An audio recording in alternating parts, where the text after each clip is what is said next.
अगर कोई भी व्यक्ति यहाँ से विदेश जाता है तो वो भी नौकरी के खातिर, अगर यहाँ की नागरिकता, अगर वहां जाकर के वो नागरिकता ग्रहण कर लेता है विदेश की, तो यहाँ से उसकी नागरिकता को खत्म कर दिया जाएगा। बाबा साहब अनुच्छेद 9 में लिख करके गई, कोई स्वेच्छा से करे, वकील साहब, कोई स्वेच्छा से करे, कौन? विदेशी, नागरिकता स्वीकार है। भारतीय नागरिकता का भैया होएगा अधिकार।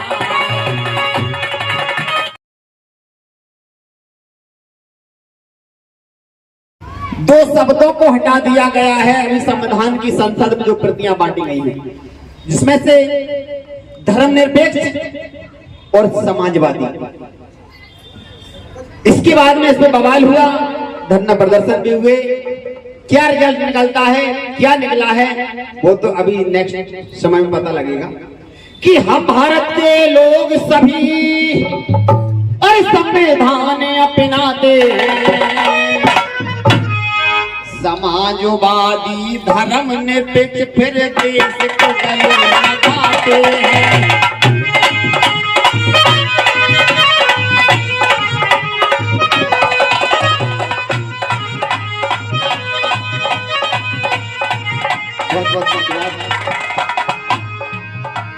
हम भारत के लोग सभी संविधान अपनाते,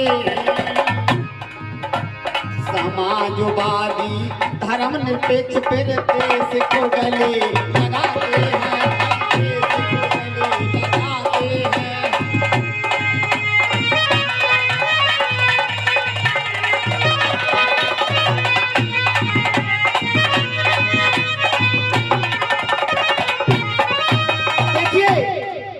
अगली लाइन में क्या लिखा संविधान की प्रस्तावना में, जिस प्रकार से इंसान को जीने की आजादी है, उसी प्रकार से प्रत्येक जीव जंतु को आजादी बाबा साहब संविधान में देकर गए।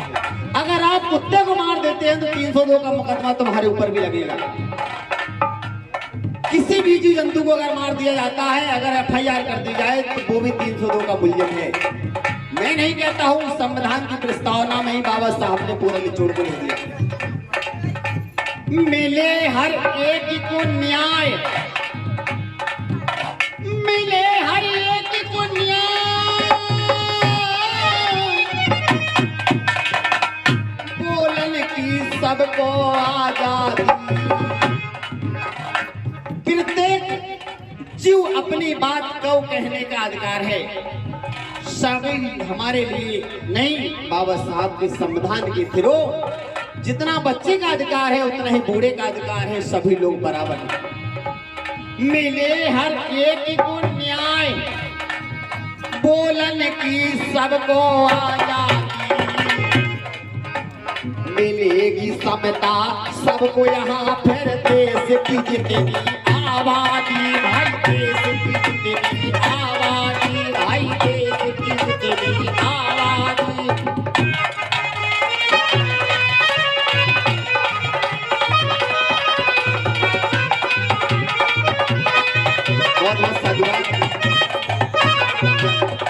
बंधुता बढ़े हर एक, इससे इंसान से इंसान प्रेम करे, इंसान से जानवर प्रेम करे, सबको, जीव जंतुओं को, सबको एक दूसरे से बंधुता बढ़ाने के लिए बाबा साहब संविधान की प्रस्तावना में लिख कर गए। बहुत बहुत साधुवाद नबी अली को।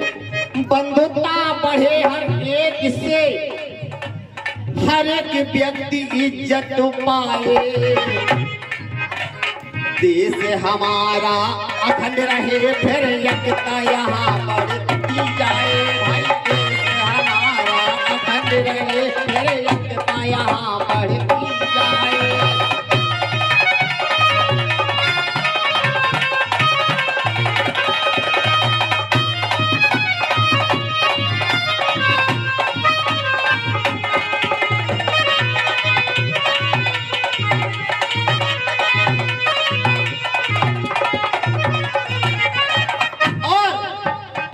अंतिम लाइन में क्या लिखा? 26 नवंबर 1949, 26 नवंबर 1949 दृढ़ निश्चय हम करते हैं। वकील साहब 26 नवंबर 1949 दृढ़ निश्चय हम करते हैं। संविधान स्वीकार करें फिर अंगीकृत भी करते हैं।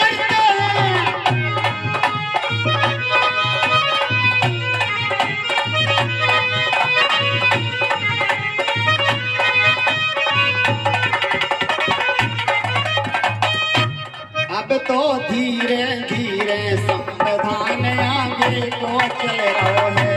अब तो धीरे धीरे संविधान आगे को चल रहा है।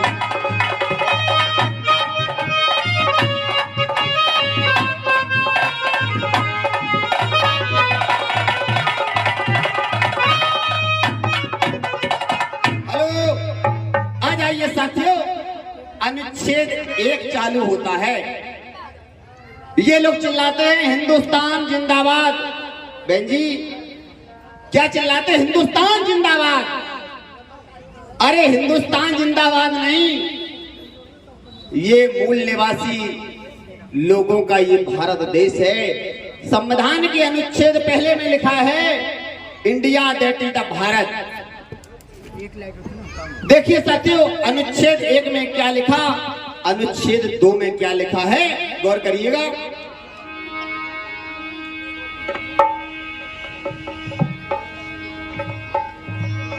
कि सब राज्यों को मिलाकर के,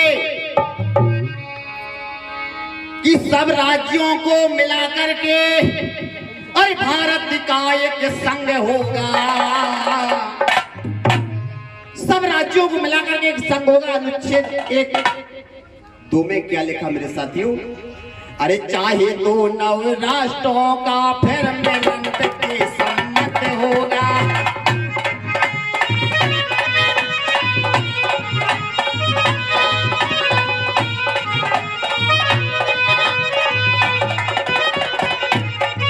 अनुच्छेद 1 में क्या लिखा कि सब राज्यों को मिलाकर के भारत का संघ होगा।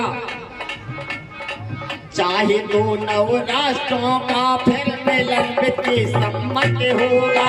अनुच्छेद 2 में लिखा है।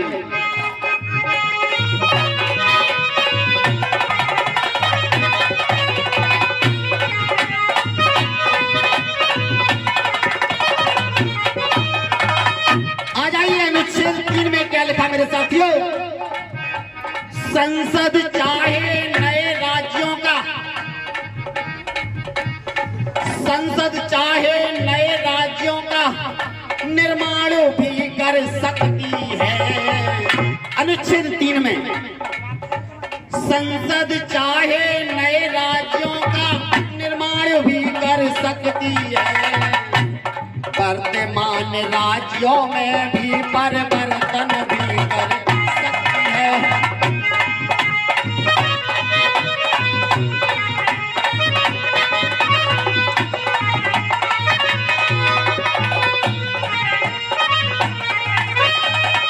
अनुच्छेद 4 में क्या लिखा? पहली व चौथी अनुसूची के संशोधन में बात बताई है। क्या बताई? अनुच्छेद और 2-3 के कई अधीन बनाई है। कई अधीन बनाई है।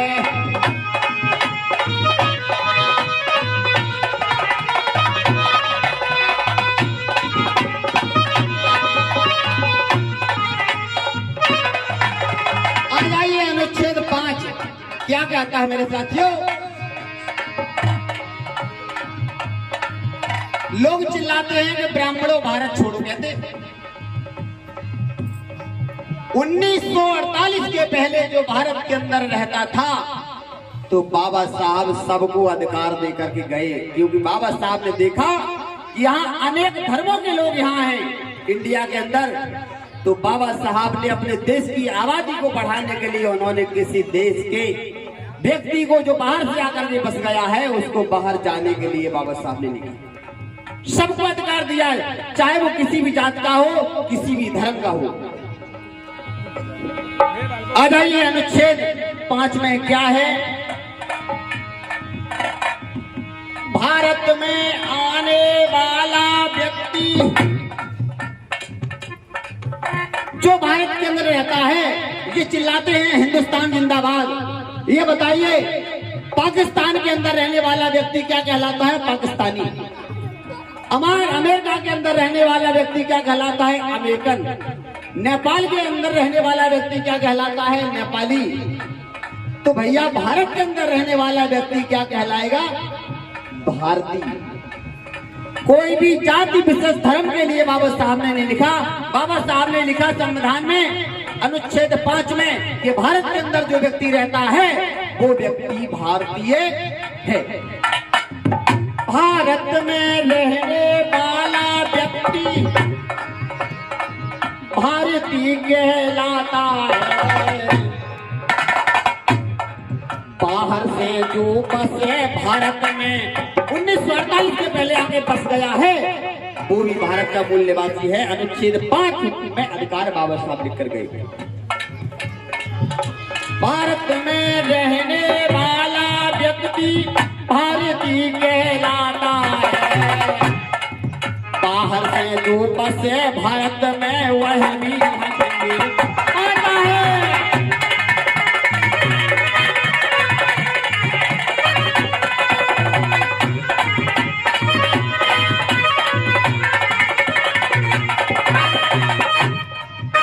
अनुच्छेद 6 में कोई खास नहीं है, 7 में कोई खास नहीं है। वही इंडिया भारत वाला का सॉरी पाकिस्तान भारत विदेश से आने वाले जाने वाले उनका वर्णन दिया है। अनुच्छेद 9 में क्या लिखा? जो लोग चिल्लाते हैं कि इनको देश से भगा दो, अरे कैसे भगा दोगे? अनुच्छेद 9 अधिकार देता है। क्या लिखा अनुच्छेद 9 में?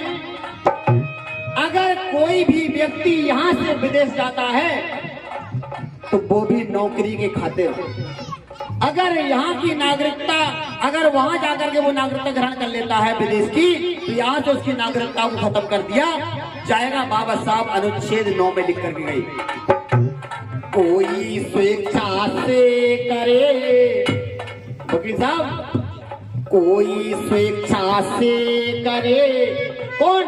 विदेशी, नागरिकता स्वीकार है।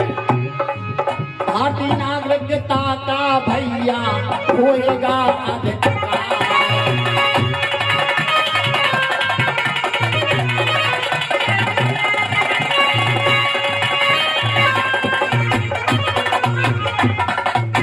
अगर कोई विदेश जाता है वो अगर विदेश की नागरिकता स्वीकार कर लेता है तो भारत से नागरिकता खत्म कर दी जाती है।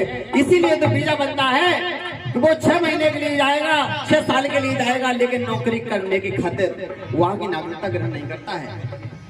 कोई स्वेच्छा से करे, विदेशी, नागरिकता स्वीकार, भारतीय नागरिकता का भैया होएगा अधिकार।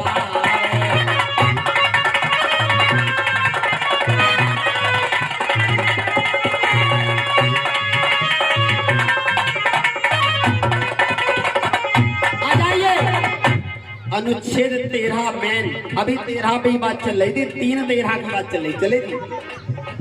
आ जाइए मेन 13 अनुच्छेद पर।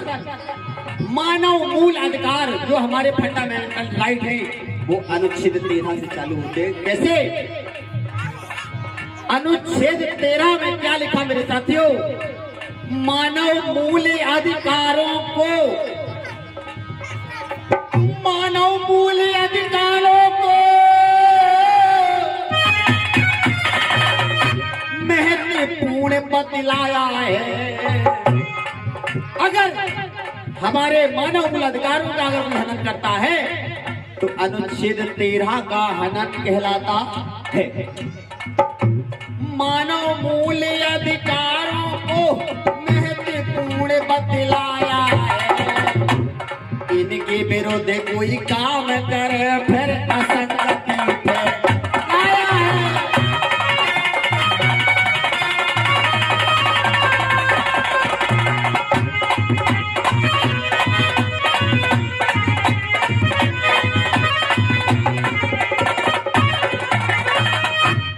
से तेरा समझ में आया? आ जाइए 14। अनुच्छेद 14 में भैया समता का अधिकार दिया।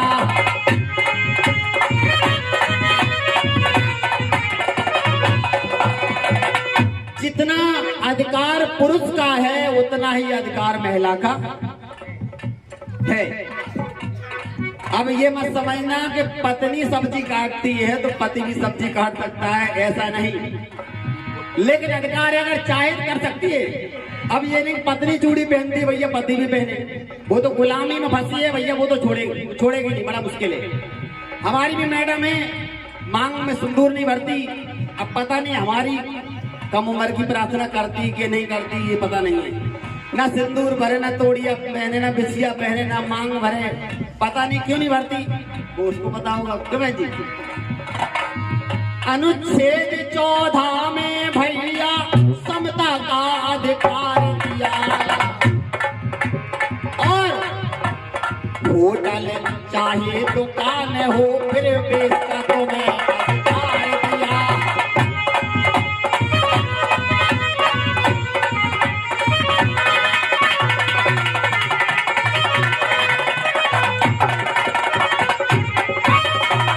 समझिए इस अनुच्छेद को। अनुच्छेद 14 में समता का अधिकार दिया। अगर जात का ब्राह्मण व्यक्ति नाई की दुकान किए है और वाल्मीकि समाज का व्यक्ति जाता है कटिंग कराने, तो समझ लीजिए कि उसकी कुर्सी पर बैठ करके बाल कटवाएगा और पंडित जी को काटने पड़ेंगे। कब? अगर उसको पता है कि अनुच्छेद 14 में मुझे क्या अधिकार, नहीं तो दुकान के अंदर बैठ भी नहीं देगा, क्योंकि वो कहेगा भैया तुम ये हो तुम ये। सिर्फ अगर वो जान जाए कि व्यक्ति संविधान को जानता है, खासकर बाबा साहब को मानता है, समझो कानूनन वो आपके बाल काटेगा। अनुच्छेद 14 में भैया समता का अधिकार दिया। होटल चाहे दुकान हो फिर बेचता तो मैं अधिकार दिया।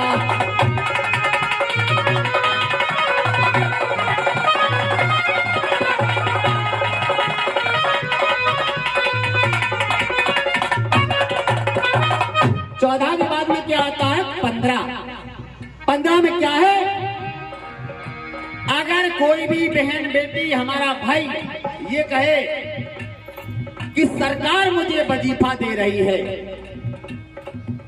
मैंने एमएससी कर लिया, बीएड कर लिया, बीटीसी कर लिया, ये हमें भाजपा सरकार ने हमें इतने 1000 रुपए दिए, तब मैंने 0 पेमेंट पर मेरा बीएड बीटीसी एमए हुआ। नहीं, बाबा साहब अनुच्छेद के 15 में लिख करके गए कि सरकार किसी की भी रहेगी, एससी एसटी को हमेशा स्कॉलर दिया जाएगा जब तक हमारे लोग समानता में नहीं आ जाएंगे। अभी पूर्ण तरीके से संविधान ही लागू नहीं है। अगर आरक्षण को खत्म भी किया जा सकता है, लेकिन समानता होगी तब। 0 से लेकर के पूरे 100 तक अगर हमारे लोग वहां पहुंचेंगे तब समानता होगी। अनुच्छेद 15 में क्या लिखा? कोई अगर कहता है कि मैंने एमएससी बीएड कर लिया, सरकार वजीफा दे रही, सरकार नहीं, सरकार चाहे भाजपा की हो, चाहे कांग्रेस की हो, चाहे सपा की हो, चाहे किसी की हो, संविधान लागू है। आपको एससी एसटी अगर आप उसमें वर्ग में आते हैं तो आपके बच्चों को स्कॉलरशिप दिया जाए।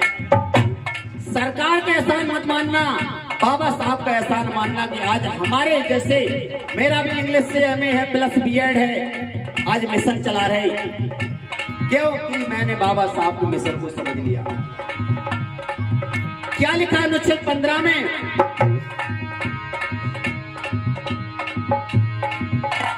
अनुसूचित जनजाति की,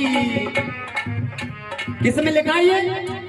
अनुच्छेद 15 में अनुसूचित जनजाति की करनी होगी भलाई, क्यों? ताकि उनकी उन्नति हो और कमी की हो भरपाई।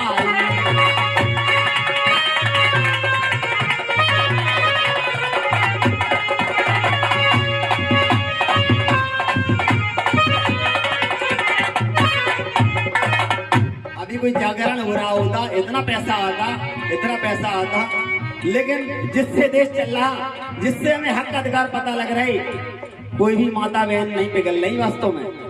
अभी गाना चल रहा होता फिल्मी कि गोरी को पल्लो लटके,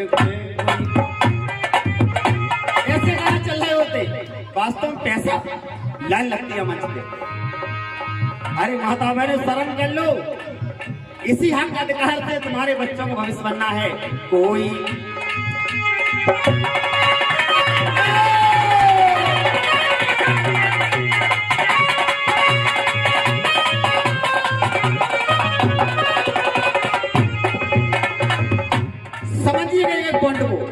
अनुसूचित जनजाति की करनी होगी भलाई,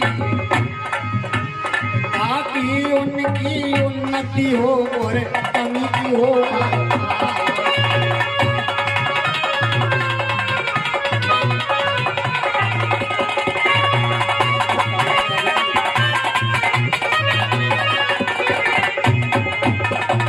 अब समझिए बहन जी, नीलम बहन जी, गौर करिएगा शब्द पर। अनुच्छेद 16 में क्या लिखा? अगर अपने एससी वर्ग का व्यक्ति अगर प्रिंसिपल है, सामान्य वर्ग का व्यक्ति अगर टीचर है, अगर आप प्रिंसिपल हैं और आपका टीचर आपके कहने पर काम नहीं कर रहा है, तो क्या है? अनुच्छेद 16 का हनन। कितने भैया? पूरे। बहुत बहुत साधुवाद भैया को जोरदार तालियां बजाते हुए भैया जी। क्या लिखा? अगर कोई जाति, धर्म, लिंग, नौकरी में धर्म, जाति, लिंग, अनुच्छेद 16 में नौकरी में धर्म, जाति, लिंग का नाही होगा साफ साफ शब्दों में कहता 16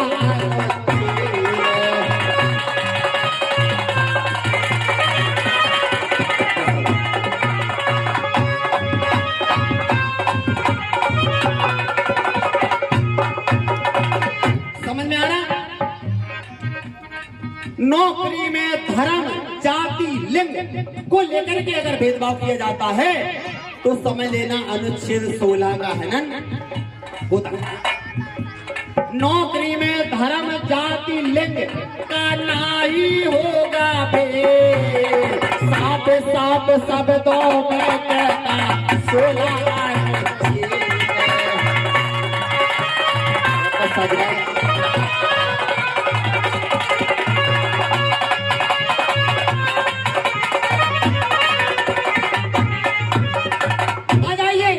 अनुच्छेद 17 में क्या लिखा मेरे संविधान प्रेमियों? जय हो। अनुच्छेद 17 में क्या लिखा? एंड ऑफ द अनटचेबिलिटी, अस्पृश्यता का अंत। छुआछूत कलंक का, छुआछूत कलंक का 17 करता अंत। अगर कहा जाए, संतों की बात की जाए, एक ही संत से हुए बाबा साहब, चाहे उनको कुछ भी कहो, संत कहो चाहे महासंत कहो। अनुच्छेद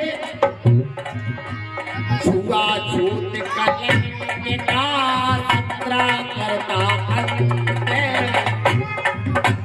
डॉक्टर अम्बेडकर हुए मसीहा मानवता के,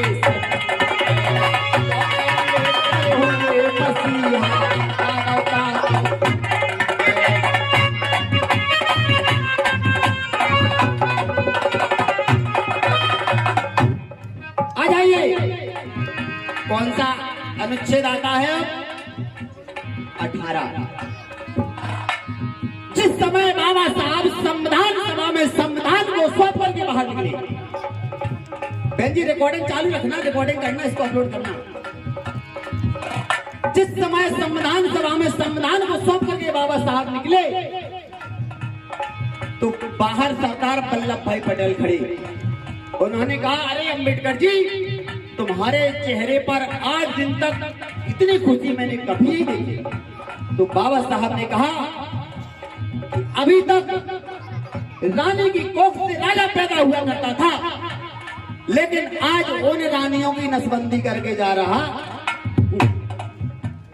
अनुच्छेद 18 में बाबा साहब ने जो वोट डालने का अधिकार दिया है, समझ लेना रानी की कोख से राजा उसी दिन से पैदा होना बंद होगा। जिसको पब्लिक चाहेगी उसी को राजा बना दिया जाएगा। रहे ना कोई जमींदार, अरे ना नवाबो ना महाराजा, पद ना होगा जन्म से भैया, युग तक खुल गया दरवाजा।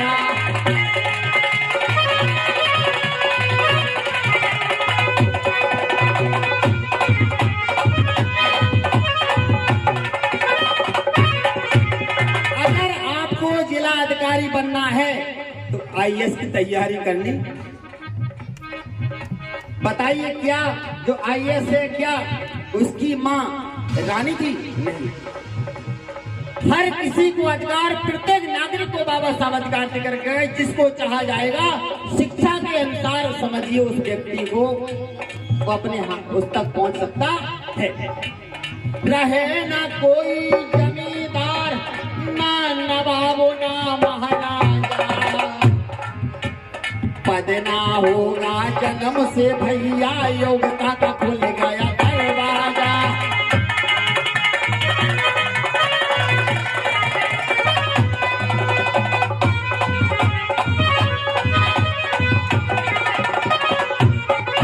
आ जाइए और क्या लिखा है अनुच्छेद 18 में?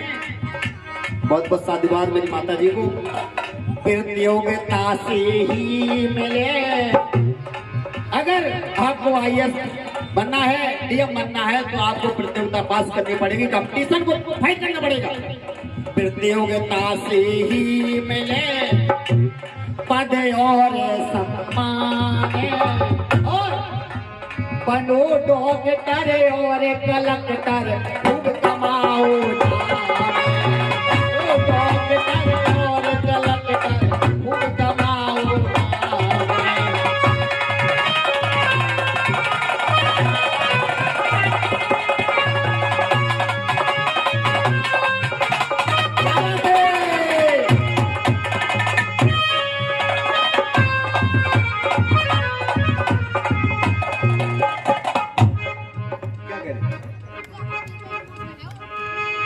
आ जाइए अनुच्छेद 19, जिसके थ्रू आज हम लोग मंच लगा करके कार्यक्रम को दे रहे हैं।